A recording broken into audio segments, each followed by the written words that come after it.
Attention, culture consumers. Join me, the queen of queries, Sarah O'Connor, and my band of nerdy knights. Colleen McMillan. Flo Siegel. And Anders Drew.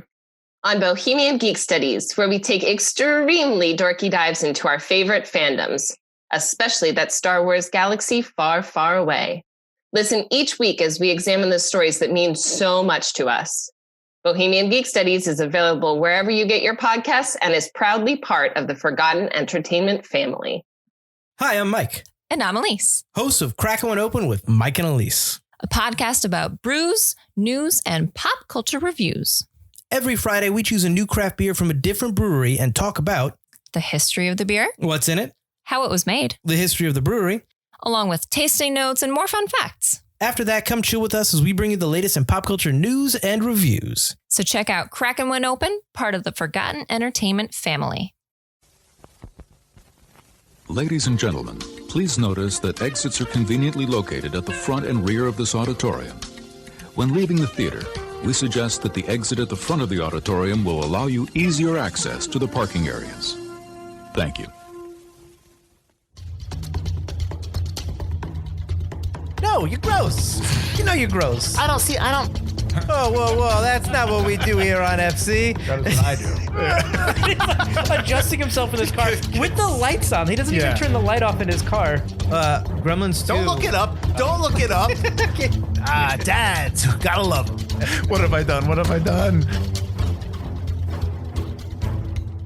Hi, I'm Mike Field. I'm Mike Butler. And you're listening to the Forgotten Cinema Podcast. Each episode, we highlight a film that, for a variety of reasons, was forgotten by audiences. Whether it's because a more popular movie was released at the same time, or the movie simply didn't catch on with an audience in its initial run. We'll discuss what we love about the movie, or perhaps don't love about it, but we'll always recommend you revisit it. If you enjoy our podcast, please feel free to rate, review, and subscribe on Apple Podcasts, Spotify, Amazon Music, or wherever you're listening to this podcast right now. Oh, you threw a new one. I did. I tossed Amazon Music because they're a beast. Because they just bought Wondery, so I don't know. I figured. But I did read somewhere, I don't know where, I think it was on an Instagram post, that iHeartRadio is still like number one in produced podcasts. I've read that before too. That surprises me, but I think they're probably more global. Maybe I don't know. I have no idea about that side. We should know more about that side of the business since we are members of the parent company. So yeah, All right. So Mike. Yes. We, unbeknownst to everyone else, obviously, because they're probably listening to this the week after we just did the final countdown, is that we took 2 weeks off because of the holidays. That's right. So we are now in the cold month of January. We are kicking off again. First recorded episode of 2021. Woo. And we are doing, oh boy, we're doing a movie that neither Mike nor myself can remember who put it on the list. It certainly wasn't me because I didn't. Oh, see that okay. Well, here we go now. So clearly it was me. It was me, clearly, because now he's just throwing it my way and saying it was me. I was wondering if this was a recommendation that we forgot to put a parentheses around and like put who recommended it on the list. Right. Yeah, I don't know. Like I said before we started recording, I'm going to assume it was me. I know that I watched this movie. I just didn't remember a lot of it when I was watching it again. And that is a movie called Palmetto. Why don't you, before we go into all the facts that I like to do, apparently, is why don't you tell everyone what Palmetto is about? All right. After being released from prison on a bum charge, Harry Barber is out for some payback to regain the 2 years he has lost. He is hired by Mrs. Malraux to fake the kidnapping of her stepdaughter, the daughter of a dying millionaire. He discovers that he is being set up on multiple levels and will soon face a longer prison sentence if he does not prove the truth to the police. It's an okay synopsis. I guess. Palmetto came out on Friday, February 20th, 1998. So it's a late 90s movie, which it means that it was so easy for us to find. Oh, yeah. I had to watch this standard def. That's the only version available with standard definition. That's angering me on many levels. So runtime of 114 minutes, rated R. Couldn't find a production budget because I guess we just we didn't want to keep track of that in the 90s. I just don't think anybody really cared. They lost those in some kind of Castle Rock Entertainment purge. Oops. Opening weekend, it did $2.8 million million. Domestic and worldwide are the same, 5.8. So I guess it really didn't probably go out worldwide.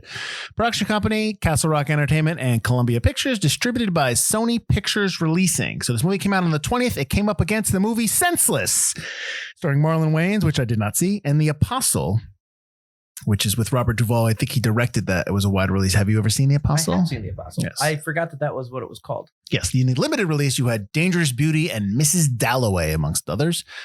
On the 27th of February, you had Dark City, which is a very good movie. Yep. Kissing a Fool. Krippendorf's Tribe, which is inappropriate, and Caught Up. In a limited release, you had an Alan Smithy film, Burn Hollywood Burn. Did you know the whole thing about Alan Smithy and that whole what that name means? Yeah, it means the director is so ashamed of his movie that Correct. he does not want to admit that he directed it. Correct. So that's if he's successful in getting his name off, or I guess you might. Yeah, I think you have to make some kind of claim to the DGA or something like that. That's the name they would put on. But I don't think they do that anymore because everyone knows about it. So I think it's something else. On the 13th of February, you had The Wedding Singer. This is the week before. So I really like The Wedding Singer. You had The Borrowers. And Mike, you had Sphere.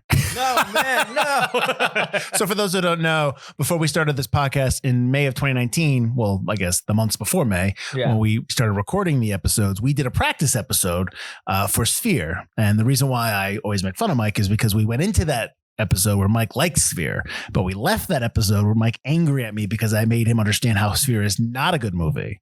Correct? Is that accurate? Plus just rewatching it. Yeah.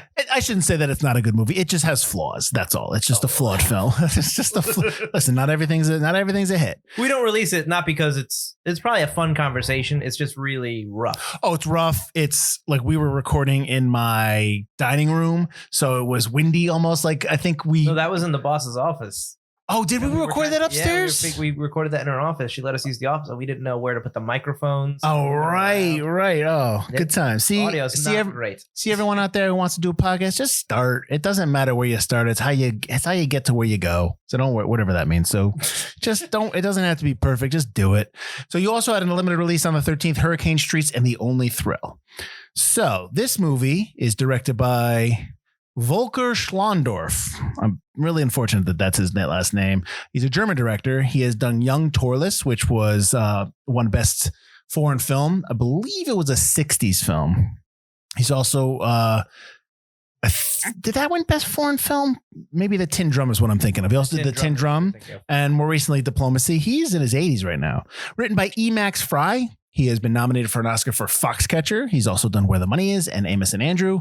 He is also a writer he wrote an episode of Band of Brothers on the TV show, but I believe he's a creator or a producer for The Alienist, the first season of The Alienist, and he's written some episodes on that.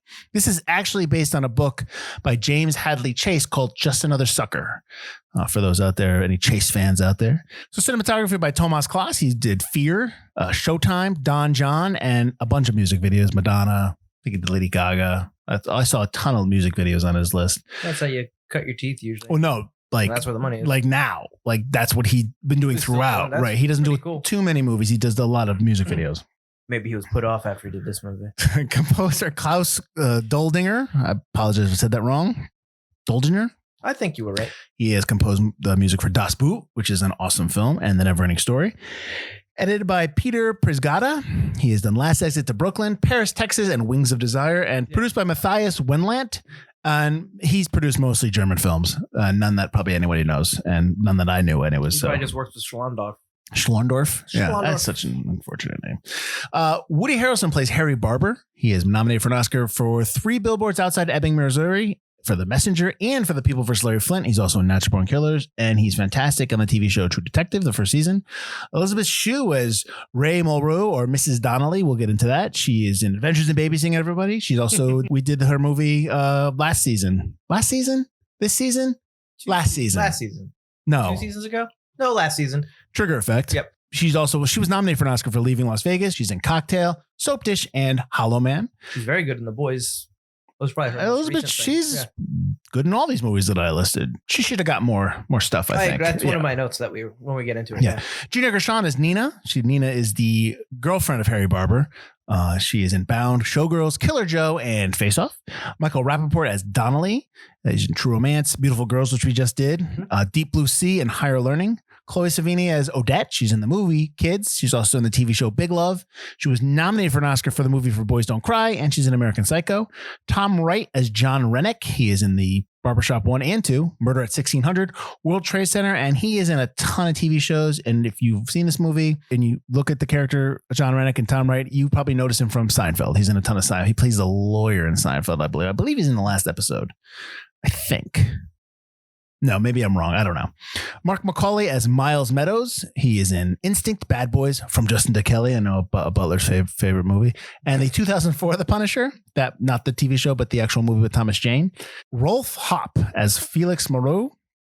He is a German actor. He's in movies as Sardish, Orpheus Underwelt, and Kit and Company, Kit and Co. He passed away 2018. So I have no facts on this movie because there are none. And well, this podcast episode is probably going to be more about the movie in and of itself. Okay. So I know you didn't like it, and I'm not going to fight that. I'm not going to fight that feeling. I'm not going to say I didn't. There's stuff in here that I liked. There's stuff in here that I did not like, or I didn't understand what they were doing. And I mean, we can get into that. What's your biggest, probably, besides the blanket statement of it's boring, what's your biggest thing? My biggest thing about it, I guess, is, well, I think my exact quote to you was, because the Best of Times episode has just released when we're recording this, that, and I wasn't a big fan of that. This movie made me want to go back and watch Best of Times. Well, there's no need to crap on another movie.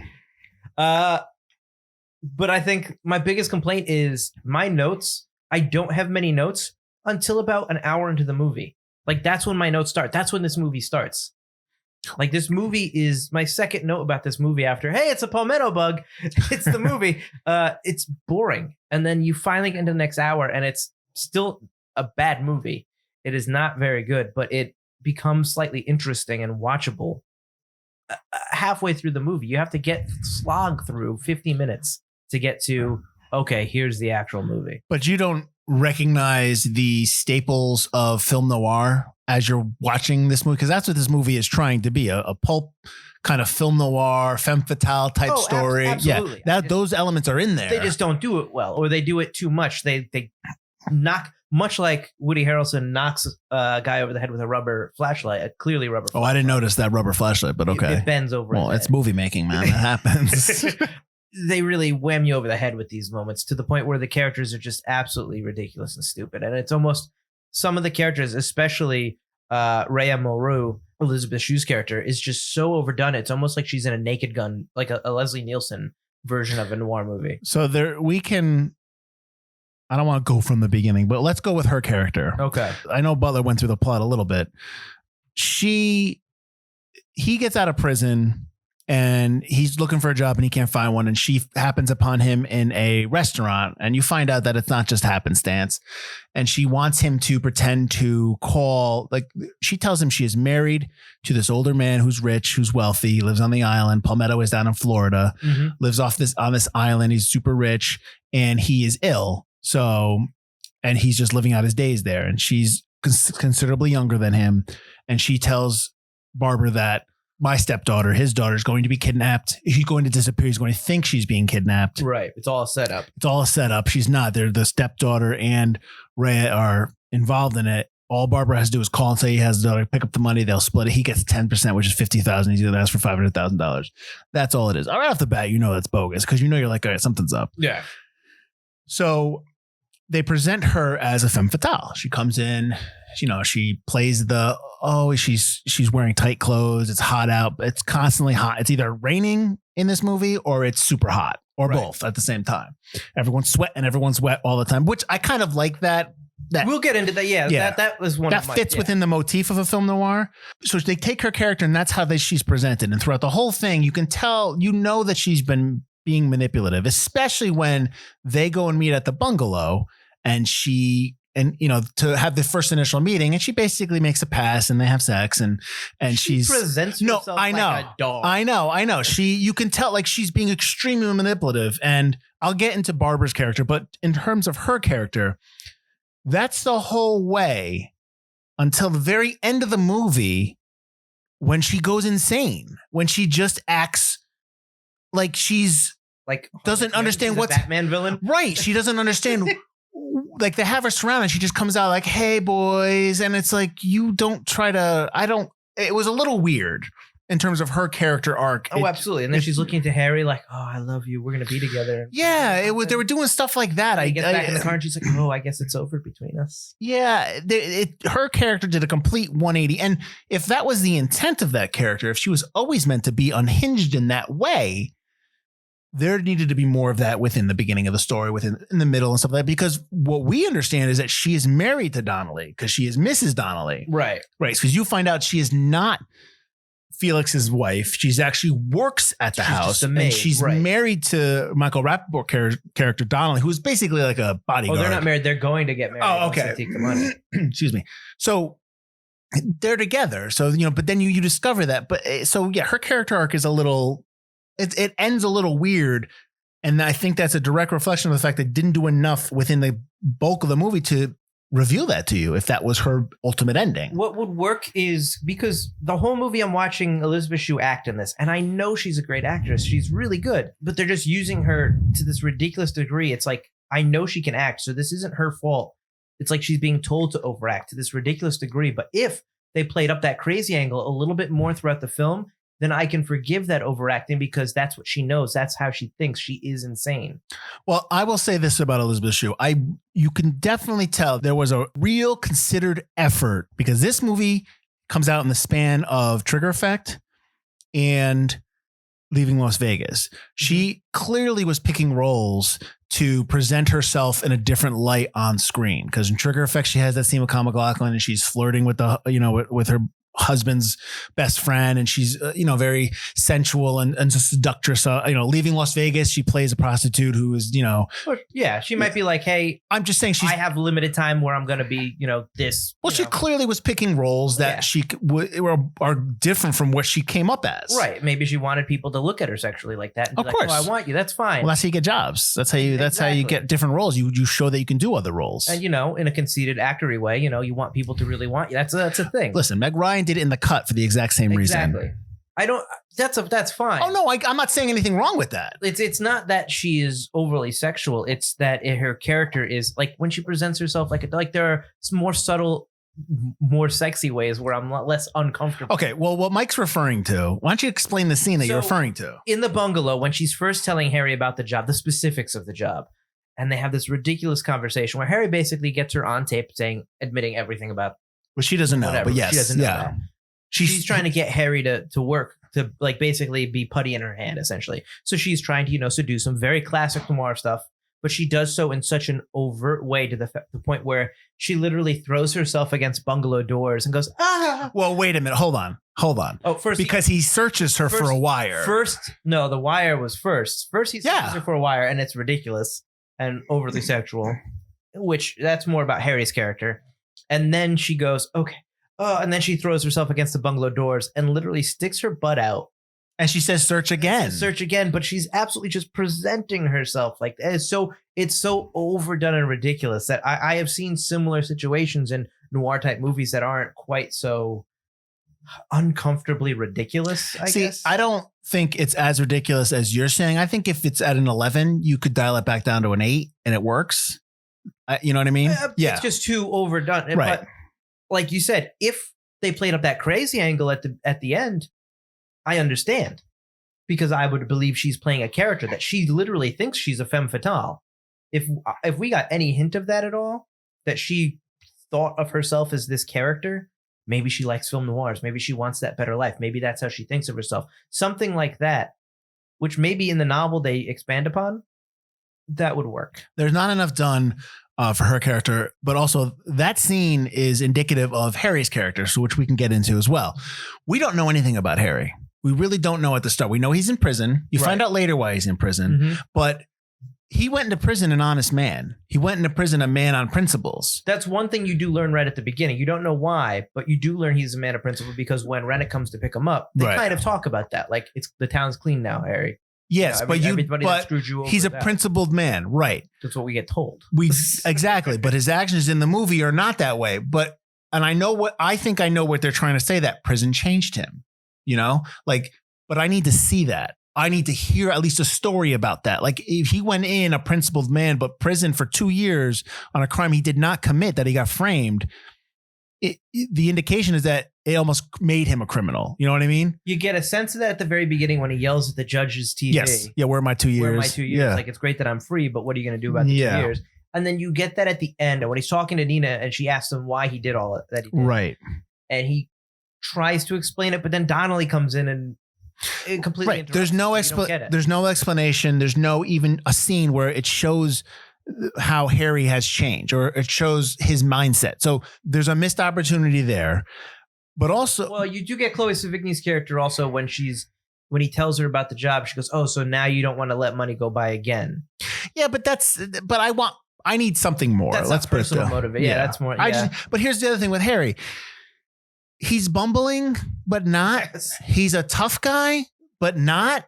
He's smart, but not. Like that's the thing. Like there's things that he does one thing, he's really smart to record the conversation, but he's so stupid. He tries to throw the typewriter away and he can't even get it into the water. Right. Yeah. He tries to act. He's bumbling, but then there's moments when he's not bumbling. He's just like when he walks into the post, which is a funny moment when he's trying to be slick, but that doesn't carry through. Do you know what I mean? Like there's nothing like. It'd be funny, Woody. What if you walk into the pole right there? Right. Yeah. See, like a classic staple of not just film noir, but maybe like detective is like the detective's always getting the crap kicked out of him. People are always underestimating the detective until the very end. Well, look at Dick Tracy. When we did Dick Tracy, that was a comic book version, but Dick Tracy, always is losing. He's getting kidnapped and beat up the whole time. Yeah. And with this movie, it's almost also with this movie is everything's so overt in terms of what's happening that we know he's getting set up. We know that it's clear as day. It's not like they're hiding it from him. We know that something's up, but he keeps going. But I think even he knows he's getting set up. That's why he's recording everything. That's why he's so suspicious at the bungalow. That's why he's looking for a wire. Well, here's the thing. He records everything. Right. And then he's like, I'm going to play my hand. I'm going to give it to my girlfriend. Go and let's get this done with. But he doesn't erase the rest of the tape because he has sex on the tape. Yeah. And he doesn't erase it. Yeah. And that's what I'm talking about. Like there's different things that he does and then he screws himself over.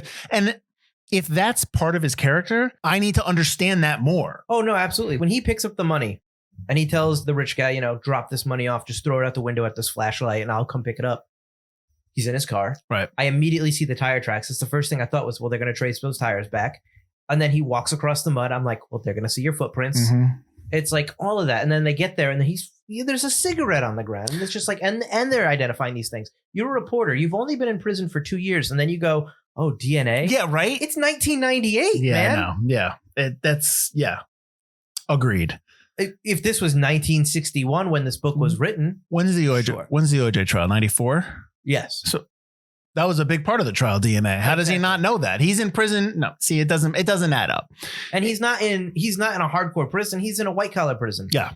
So they have TV. He can see the world around him. It doesn't make any sense. And to just carry this conversation to carry it over and into the character development, we meet Nina in the middle of the road. She comes up as Gina Gershon and she comes up and she kisses him, sultry. And it's like, oh, you taste good. You smell good. Like very seductive. Right. But the rest of the movie, she is like, she's a character that is just the kind of supportive girlfriend character. Oh yeah, sure. Oh, you're gonna get that. Exactly. She's never what she was in that road. And then at the end of the movie, she accepts what he does super easy. Oh, there's a dead girl in the trunk. Okay. All right. And then she just goes along with the plan. It's like, what is the character here? Yeah, it makes no sense. That's just to go along with the conversation of the other two character developments. Her character, because you're right that she almost presents herself as the femme fatale, this bad force that's bringing him back to town. And then it's like, no, she's a good force. Stay with Nina. She's trying to set you on the right path. Yeah. And it's like, that's not the character at the beginning. And then at the end, she's like, I'll go with you. But she doesn't know that he had sex. And then she finds that he has sex. And then she's like, well, this is off the deep end. Yeah, and she's still not okay with it. But at the very end, I don't think she's okay with it, which is just like Harry's just as crazy as everybody else because he's like, oh, baby. And he hugs her and her eyes are like, what the fuck am I doing here?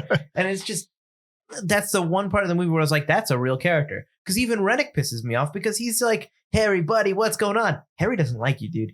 He didn't like you at the beginning. He didn't like you at the middle. Yeah, he doesn't like you at the end. yeah. Why are you trying to be best friends with this guy? Well, they're a brother-in-law because he is married to Nina's sister. And you get the idea that Nina's been his girlfriend for so long that even he confuses her as his wife. But here's the thing. You never meet the sister as a character at all. She has no almost no But line. I don't know if you caught this, but when Rhea's character is they go to the art show and she's in the the book. sister walks by. The sister's, so clearly there's a scene because Okay. the sister was coming up to Harry to talk. I have a note about that going, miss scene. So there is some work that needed to be done. Maybe not on the script stage, but in the whatever. But there is stuff that is inconsistent in terms of character development that greatly affects the story a lot.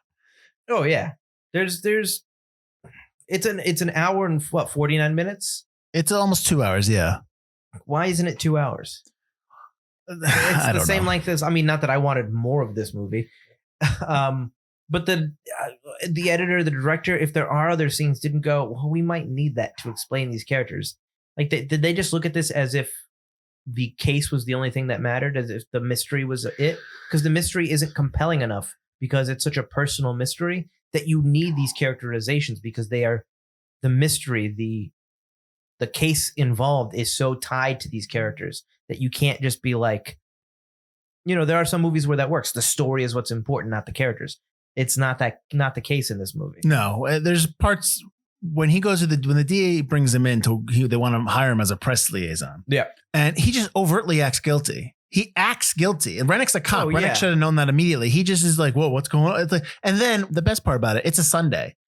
They bring him in to talk to him all from the job. He starts working immediately. Yeah, It's Sunday. Here's your office. Yeah. I know it's not much, but it'll get bigger. Exactly. That made no sense. I mean, and I don't know if that's, and I don't want to assume this, but obviously you have a German director. I don't know if that's just not understanding what, when people work in America, maybe, or how it works, or sure maybe you just you didn't care. I just don't think they cared. Yeah. Even in Germany, they got a 5-day workday. Come on.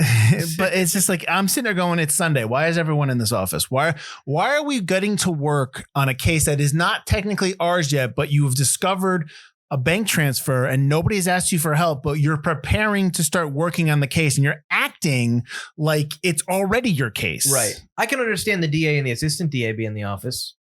Sure. But no one else. Yeah. Also, that car comes to pick him up real quick. Or when he goes to, they're like, oh, the money got dropped. Oh, we need to pick you up. He goes, well, I'm going to need a car because he masked up his last car. Right. That car comes 5 minutes after his conversation with Nina, which, by the way, goes nowhere. His drinking thing.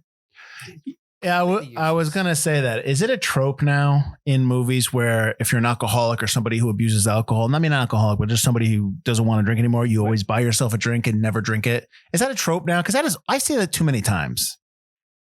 I've seen it a couple times, but I don't know if that's a trope, but I don't know. It's like the easiest way it's like almost like the easiest way to show the audience that he has a drinking problem. It's true. Yeah. And he's struggling with it is he buys himself a drink, but he doesn't pay for it. And then the bartender's giving him an attitude, but we don't know why, because he is an innocent man, but the bartender's completely giving him tood. Also, he buys 2 sodas and a martini, and he tipped that guy $20.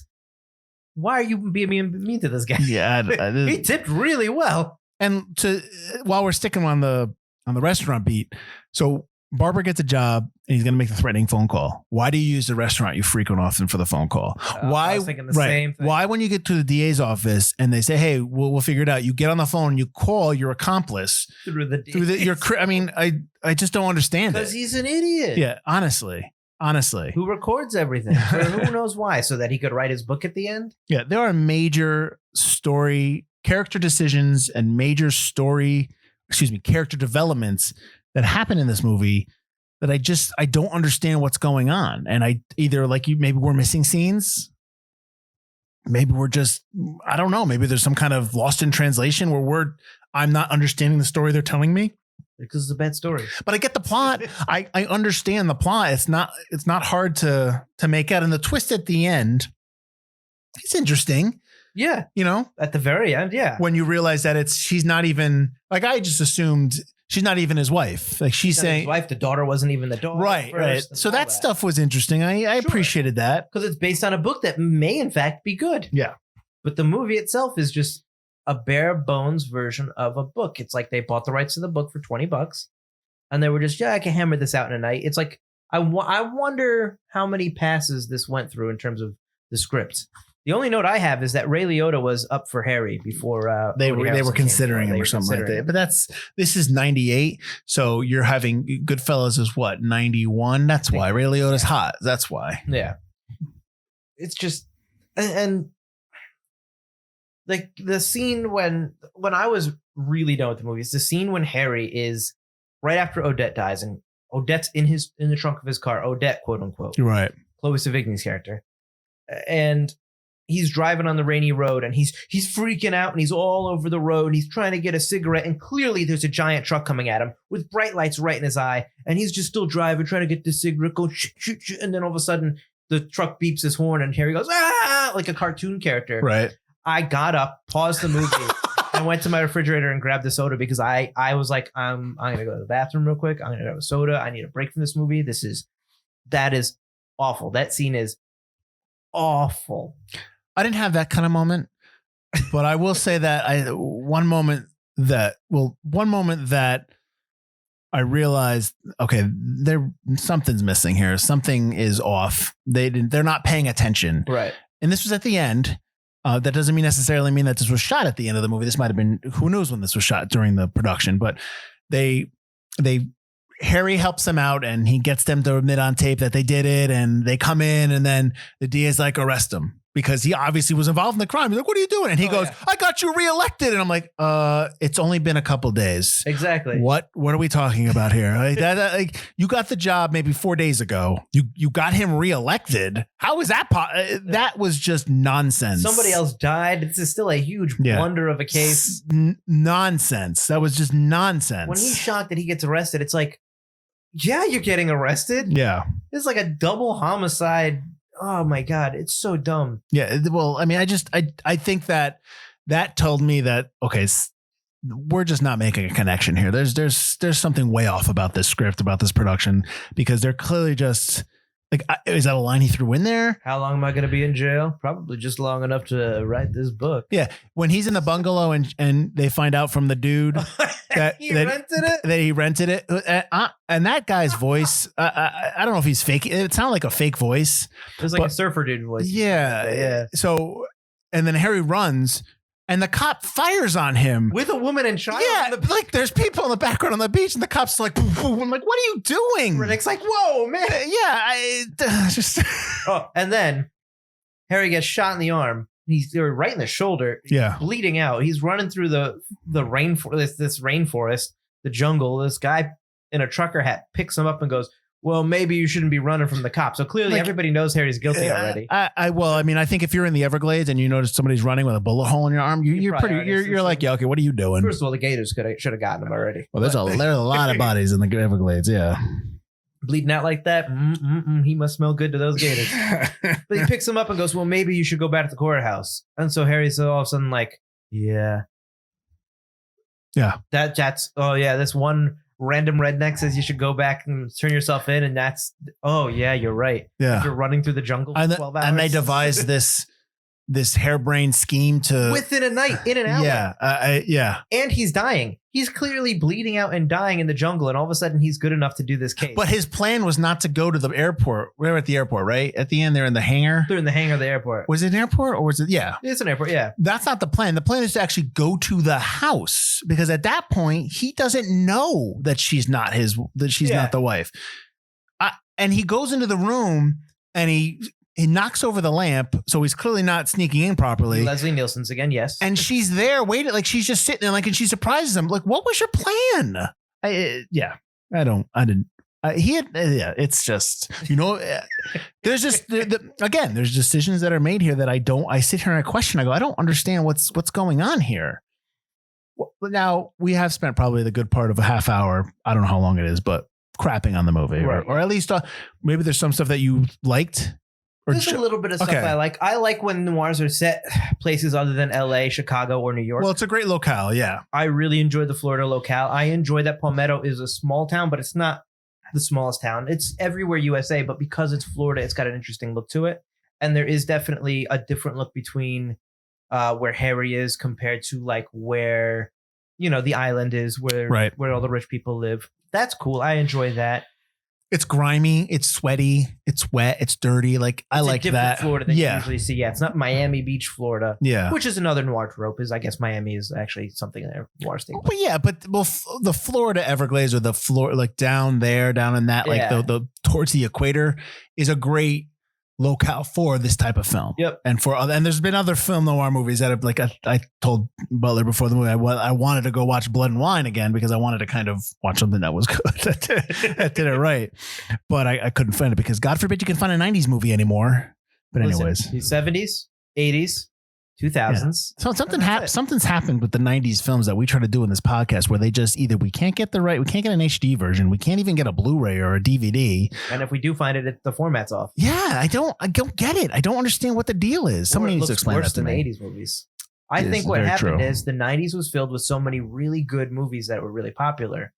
The 90s was a great year for movies. I just remember like everything else. I remember the 90s being a decade of indie film, and there were tons of indie films out there that were not all fantastic and great, but they were all done by talented people, and they got to do with the stories that they got to do. That's the thing is like there are so many independent films with actors like Woody Harrelson, Nicolas Cage, right, like that we do on this podcast. And it's like you would think that there's some reverence for, hey, this is how these famous people started out. Yeah. It doesn't seem like there really is. No. And I know that we have a lot more, not to get off topic, but I know that we have a lot more options now to watch movies and films and TVs and all that stuff. But I've yet to see that kind of resurgence of that kind of storytelling in a while. And I'm hoping it's coming. Hold on. Maybe. I'm hoping it's coming. Maybe, maybe we start a network, a forgotten cinema network of film where we find and just stream films that are completely lost to time. We look up a film. Can we find this anywhere? No. Let's see how much it costs to buy it. Put it on our streaming. Maybe that's our thing. Charge $3.99. That's called Letterboxd. It's the fact that you just can't get the original versions. Like the fact that I cannot get an HD version of this movie is a joke. Because the way this movie looked, even if I was only watching it 480, I know, gasp, that I would have actually liked to see this movie in HD. Like I wanted to see the vision that they put, and maybe it was crappy. I don't know, but I want to see it. I want to see the intended version. I get that a lot because there's a lot of films I watch where, I watched a lot of stuff.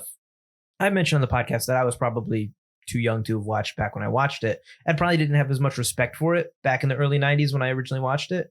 And now I watch it as I'm older, and it's like that's not how it probably looked when I watched it when I was 6. But I don't remember how it looked when I was 6. Right, you don't remember. How did this originally look? Was it always this dirty? Was it always this grainy? Right. Yeah. And especially with Palmetto, it's a really dirty version we watched. Yeah. It's really, there's a lot of film grain, a lot of cuts. Maybe it adds to it, but yeah. Yeah. But like when I remember growing up and watching like E.T. or Close Encounters of the Third Kind, right? Spielberg, sorry guys. You watch me like, oh, it was great. But then when you go back, you're like, wow, this is really good. Like you start noticing the shots and stuff like that. That's all. The other things that I know we're supposed to talk. I know I said, let's talk about things we like. I actually enjoy like if you take the performances, just the performance as in and of itself, granted they contradict with each other. Right. Let me ask you this. Would you have preferred Harry Barber more bumbly, more, I don't know what the heck is going on. I'd rather kind of knowing that he was getting set up, knowing what's going on, always being ahead of the game. I'd rather have a bumbly because it's different. Right. It's interesting. When he knows what he's doing, it's so generic and awful. And obviously, like you said, contradicts his bumbliness. But when he's bumbly, it's at least noirs. The detective's always, he's going to get his man. He's, he might get beat up a lot, but he knows what he's doing. I prefer, the Harry stopping the door from Nina going in and finding the body. And she's like, is there a body in there? Is it the girl, Harry? And he's completely upset to the point where he can barely talk and he's half crying. That's good acting. And that's interesting. That scene was good. Yeah. So yes, I would prefer him bumbling and like way in over his head and freaking out. That's better. Not the cartoony, I got to pull off to the side of the road because a truck's about to hit me. Yeah. But yeah. But maybe not bumbly to the point where he's bumping his head on everything. I don't like the Leslie Nielsen moments. Okay. What would you have preferred that, or you prefer him being this reporter that knows everything? No, because I don't get that. I don't ever get the fact that, because I've yet to see him do one reporter thing. He's a journalist. He's an investigative journalist, and he explains how he discovers that there's corruption in city government. Right. but like a good film noir, like That Old Case would come back.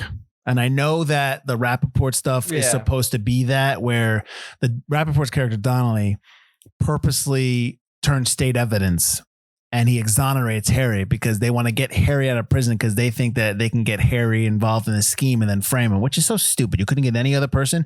That makes more sense if they know each other personally, if they were friends growing up and Harry had a relationship with Donnelly, you know what I mean? Outside of like, wait, we were friends growing up. Right. But, or the rich guy was a city council member something who was screwed over. There needs to be more connection because right now it's out of nowhere. A stranger asks you for help and you just blindly go with it. And immediately everyone in the audience is going, this is horseshit. Yeah. Did you do it for the money, Harry? No. Why'd you sleep with her? Well, she's a beautiful woman, but it should have been like an ex-girlfriend, just something. There needed to be more intertanglement with Harry and the lives of these people where it makes sense for if you hadn't seen a buddy, a high school buddy of yours, you get out of prison. Right. And a high school buddy of yours says, I feel bad for you. Listen, I got a job for you and you're desperate. I got a job for you. All you got to do is be a voice. That's all you got to do. I'm straight. You grew up like that is more believable than this. Do you know what I mean? Like that. I think that's just. And you don't even have a Harry. Harry's not in a bad place. No, I know. But he is not a felon. He is not a felon. Yep. He is somebody who his record has been expunged. But here's the thing. I'm not staying in Palmetto. Nina shows up and kisses him on the street. The next scene, I need to find a job in Palmetto. No, leave Palmetto because you clearly, if people already have a preconceived notion of you in Palmetto, why? I'm sorry. You can't go get a job as a reporter in another town, in another state where you say like, I busted this corruption ring and they put me in jail for 2 years to silence me. But you know what? I got exonerated. Or I think the whole point is, oh man, he loves Nina so much.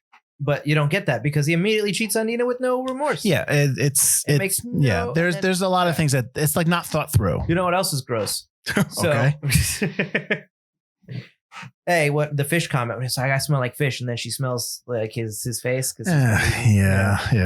then also when Rhea comes out of having sex with Harry in the bungalow second time, and he goes out and she goes in the car with Donnelly, and Donnelly's like, "What were you doing? Well, I need a little bit more convincing her or motivation." And then like obviously Donnelly knows what she's talking about. She's literally wiping Harry off her mouth, and then she goes and kisses Donnelly. It's fucking gross.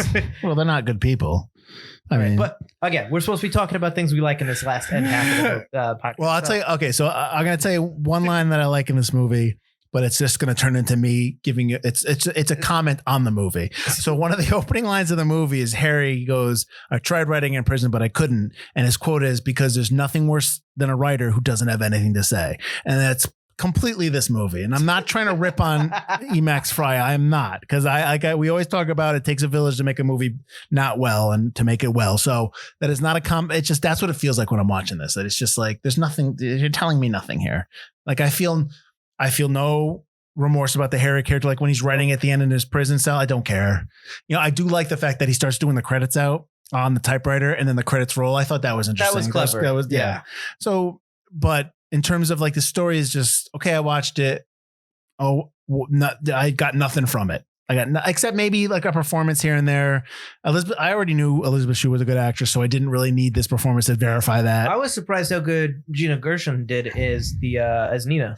Well, I think she's typecast because of Showgirls and Bound. She's always the femme fatale or the bag. Right. I'm rewatching Brooklyn Nine-Nine, and she's got a whole season arc as a dirty detective. Yeah, she always plays those kind of characters. I get it. That's her wheelhouse, so that's fine. I get that, but I thought it was nice, and she did a great job playing the good. Nick's girlfriend. She's sympathetic in the movie Face Off. And that's true. It's tough. It's tough to kind of find that in the movie because you were just all in on Nicolas Cage and John Travolta. She's the wife of the girlfriend of the bad guy, of Castor Troy. Right, and they have a son together, and she wants to get away from Castor Troy. Right, yeah.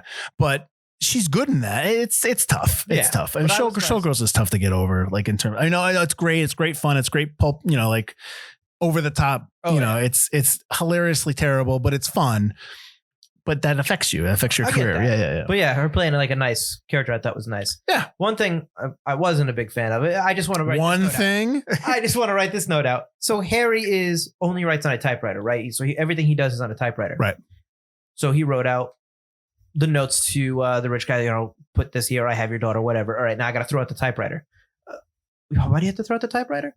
Can't you take the ink ribbon out and just throw the ink ribbon away because that's got the words on it? Why do you have to take the whole typewriter and throw it? Well, because they'll be able to, they'll be able to tell by the impressions of the typewriter on the ink on the page. Like if there's a little dig in the T on the actual metal of the type. That's why he does that. But you're right though. He should. But but who would think to do that? Exactly. Yeah, as long as you throw away the ink ribbon. Yeah. No, I got you. But that's how they get like the same typewriter when there's little imperfections on the yeah. Yeah. So when there's little imperfections on the typewriter, that's how they get it. But your point is valid. Like it's not invalid. Although I did like when he throws it and it just lands in the sand. No, I laughed. I did laugh. I laughed. But like but here's the thing, like that made me laugh and I'm like, why can't the whole movie be like this? Like why can't he be like this? Yeah. You know what I mean? Like the lovable loser that we know he's getting a little bit more comedy would go a long way. Kind of like if this was a Shane Black movie, this kind of case would absolutely work. Perfect example because you're all in on those two characters because they're hilarious and they're funny and losers, right? And they're screwing up and it's just like, but again, that story is more compelling. You know what I mean? Like that's also true. But then you have these like right after he does the typewriter, he's driving the car and he crashes, which I hate, which could have been done better. He's talking to that cop. Right. And that whole conversation is like 5 minutes long and it goes nowhere. Go back to Nice Guys when the whole reason that they discover that they're getting set up is because he falls asleep at the car wheel because the bumblebee's talking to him. And exactly. Like that's a perfect example. Like that's how it should be done. So basically go watch The Nice Guys. I mean, like I don't hate that I watched this movie. I know you're like, oh, it's boring. It's like, but like, I don't mind that because there's still something I can get out of it. You know what I mean? Like, I hope that if somebody listens to this, and I'm not saying you need to go watch this movie, but if you have seen this movie and you didn't like it, I hope that our conversation kind of gets you to understand why it didn't work and helps you if you're a writer or helps you if you're like crafting a story to understand what does work. Exactly. There's a difference between what good noir and just... Yeah. You can't just say, oh, I'm going to throw a noir together and make a noir. Right. Another good example of that is The Last Seduction that we did. Yep. I don't think the story is terribly great, but you have a really compelling main character. Oh, well, Linda Fiorentino is fantastic in that movie. That's the thing. Yeah. This movie, the story is mildly compelling toward the very end. Yeah. But your characters are awful. And if your story is only mildly compelling, you need that really compelling, interesting character that you stick into a noir, because a noir is so not overdone. There's such a proliferation of noir movies that you need a shtick. You need something that what makes my noir or interesting. To your point, what's great about The Last Seduction is it follows her. You know what I mean? Like it's her story. Yeah. It's in this one, it's Harry's story, but it doesn't follow him enough. You follow him almost completely, except for 2 scenes where you see Elisabeth Shue. One to kind of reveal there's another woman in the background who is really Mulroo's real wife. Right. Who you get at the end. And then another shot of her going into the car and meeting with Donnelly. Mm-hmm. Other than that, you with Harry the entire time. Yeah. And why do those 2 Mulroos? And I should backtrack because it's not just the fact that it follows Harry, yes, but also we don't ever learn anything about Harry because in this entire movie, Harry is reacting to everything. Right. You know what I mean? Like I talk about like, I want to know why prison changed him. I want to know why he goes in one way and he comes out this way. Right. You know, like we don't get that. All we get is Harry's character reacting to all the stuff that's happening to him. That's it.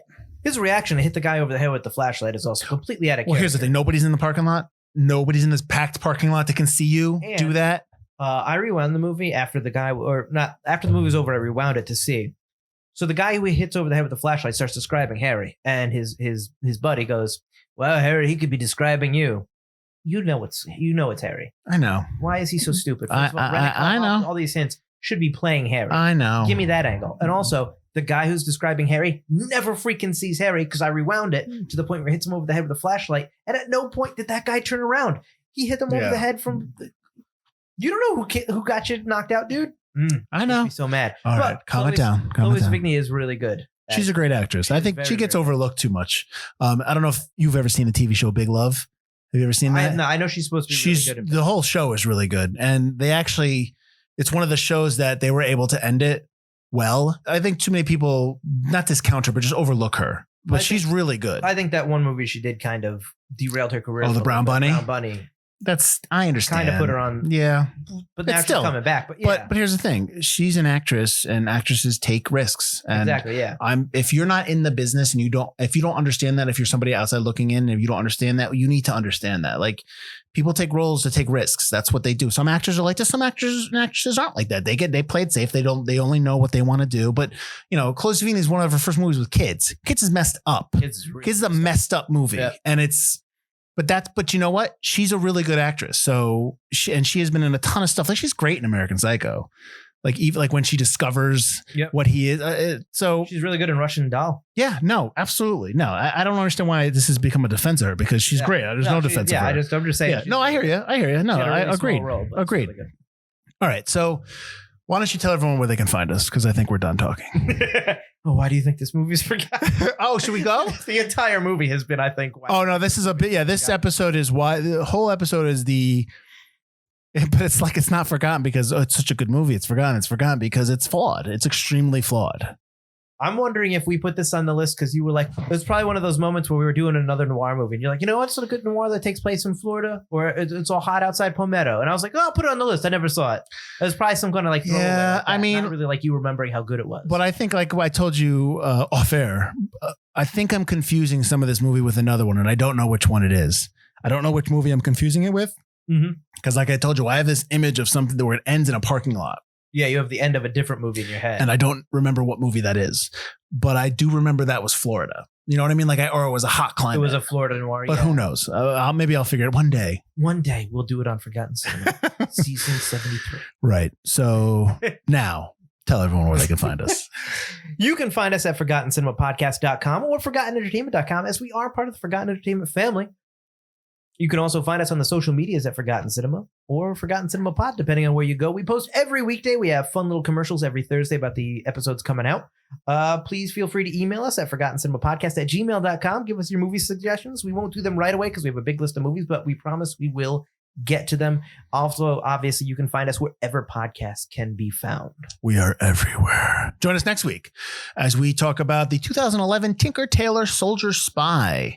Did you put this on the list? I put all the spy movies on. Interesting. Spy movies are my noir movies, Mike. All right, then. So we are doing that next week. Tinker Tailor Soldier Spy. Hurry up and read the book before we do the movie. I know it's not too long, right? All right. All right, we'll see you next week. I'm Mike Field. I'm Mike Butler. And this has been Forgotten Cinema.